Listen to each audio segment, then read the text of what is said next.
اور اگر کسی کو مردانہ کمزوری کی شکایت ہے تو وہ سوتے وقت ایک گلاس دودھ پی لیا کرے، کبھی بھی اسی دوبارہ یہ شکایت نہیں ہوگی۔ بسم اللہ الرحمن الرحیم۔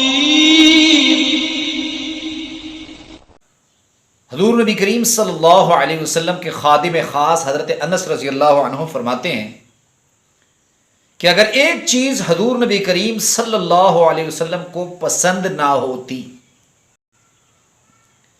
تو حضور نبی کریم صلی اللہ علیہ وسلم کبھی اس چیز میں عیب نہ نکالتے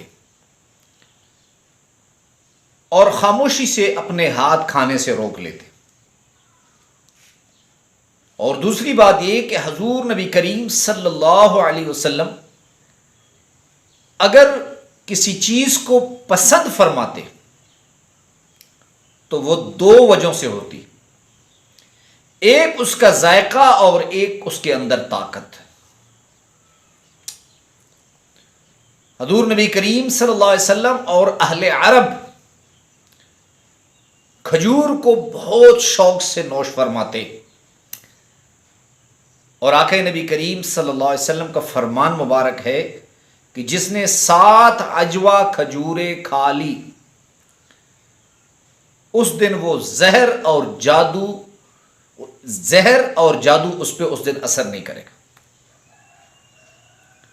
اور کھجور ایسی چیز ہے اگر کوئی شخص مردانہ کمزوری کا شکار ہے تو وہ دن میں چند کھجور کھا لیا کرے، کبھی بھی اسے مردانہ کمزوری کی شکایت نہیں ہوگی۔ حضور نبی کریم صلی اللہ علیہ وسلم کے خادم خاص حضرت انس رضی اللہ عنہ فرماتے ہیں کہ آقا نبی کریم صلی اللہ علیہ وسلم کو ایک درزی نے دعوت دی کھانے کی، تو میں بھی آقا نبی کریم صلی اللہ علیہ وسلم کے ساتھ دعوت پہ ساتھ گیا۔ اس درزی نے گوشت کے ساتھ کدو بھی سالن میں ڈالا ہوا تھا، یعنی گوشت کے ساتھ کدو بھی پکایا ہوا تھا۔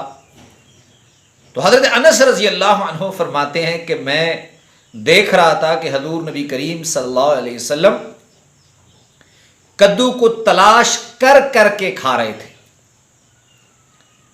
اس دن سے مجھے بھی کدو سے محبت ہو گئی، کیونکہ جس چیز سے میرے محبوب کو محبت ہے تو مجھے بھی اس چیز سے محبت ہے، حضرت انس رضی اللہ عنہ فرماتے ہیں۔ اور اگر کسی کا قبض یا بواسیر کا مسئلہ ہے تو وہ کدو کثرت سے کھایا کرے، کبھی بھی اسے قبض یا بواسیر کی شکایت نہیں ہوگی۔ حضور نبی کریم صلی اللہ علیہ وسلم کو دودھ بہت پسند تھا۔ حضور نبی کریم صلی اللہ علیہ وسلم بکری کا دودھ شوق سے نوش فرماتے، اور حضور نبی کریم صلی اللہ علیہ وسلم فرماتے ہیں کہ تم گائے کا دودھ اپنے اوپر لازم کر لو کیونکہ یہ شفا بخش ہے۔ اور اگر کسی کو مردانہ کمزوری کی شکایت ہے تو وہ سوتے وقت ایک گلاس دودھ پی لیا کرے، کبھی بھی اسی دوبارہ یہ شکایت نہیں ہوگی۔ اور بدن کے لیے جتنی ضروریات ہیں طاقت کی، وٹامن کی، وہ دودھ سے پوری ہوتی ہیں۔ حضور نبی کریم صلی اللہ علیہ وسلم زیتون شوق سے کھاتے، اور زیتون کا ذکر قرآن میں ہے، اللہ قسم فرماتے ہیں والزیتون، قسم ہے زیتون کی۔ اور جو شخص بواسیر کا شکار ہو وہ زیتون کا استعمال کرے تو اللہ رب العزت بواسیر کی بیماری سے اسے نجات دیں گے۔ میں نے بہت بڑے بڑے ڈاکٹر اور حکیم لوگوں سے سنا ہے، بہت بڑے بڑے اللہ والوں سے، کہ لوگ بواسیر کا آپریشن کراتے ہیں، مختلف دوائیاں استعمال کرتے ہیں، لیکن انہیں پھر بھی شفا نہیں ملتی۔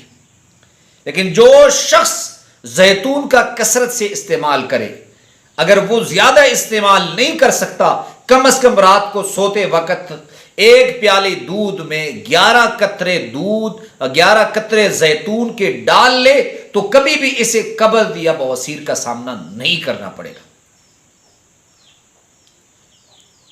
حضور نبی کریم صلی اللہ علیہ وسلم کو انجیر بہت پسند تھے، اور انجیر جو شخص انجیر شوق سے کھائے گا کبھی اسے بڑھاپا جلدی نہیں آئے گا۔ اب لوگ کھاتے اس طریقے سے ہے، یا تو اتنے زیادہ کھاتے، کھانے کی مقدار پر کھانا شروع کر دیتے ہیں، پھر اس کا فائدہ نہیں ہوتا۔ اگر کوئی شخص چاہے کہ میں بوڑھا جلدی نہ ہوں، اور اگر کوئی شخص چاہے کہ میں قبض یا بواسیر کا شکار نہ ہوں، خاص کر کے عید کے دنوں میں جو شخص زیتون انجیر کا استعمال کرے اسے کبھی بھی قبض اور بواسیر کا سامنا نہیں ہوگا۔ اب اسے کھانے کا طریقہ کیا ہے؟ آپ نے زیادہ نہیں کھانی، کم از کم 3 دانے رات کو پانی میں بھگو کر صبح اسے آپ نے کھا لینے۔ تو اکثر لوگ بڑا گوشت کھاتے ہیں تو انہیں قبض کی شکایت ہو جاتی، بڑی پریشانی، گیس کی شکایت ہو جاتی ہے۔ تو حضور نبی کریم صلی اللہ علیہ وسلم انجیر کو شوق سے کھاتے، اور اس کی خاصیت یہی ہے یہ قبض، بواسیر اور گیس سے انسان کو چھٹکارا دیتا ہے۔ اور انجیر مردانہ طاقت کی غذا ہے۔ اگر آپ میں سے کوئی شخص چاہے کہ میں بوڑھا بھی جلدی نہ ہوں اور میرے نظام ہاضمہ بھی ٹھیک رہے، تو وہ دن میں اور رات کو بھگوئے ہوئے 3 انجیر کھا لیا کرے، کبھی بھی اسے ایسے مسائل کا سامنا انشاءاللہ نہیں کرنا پڑے۔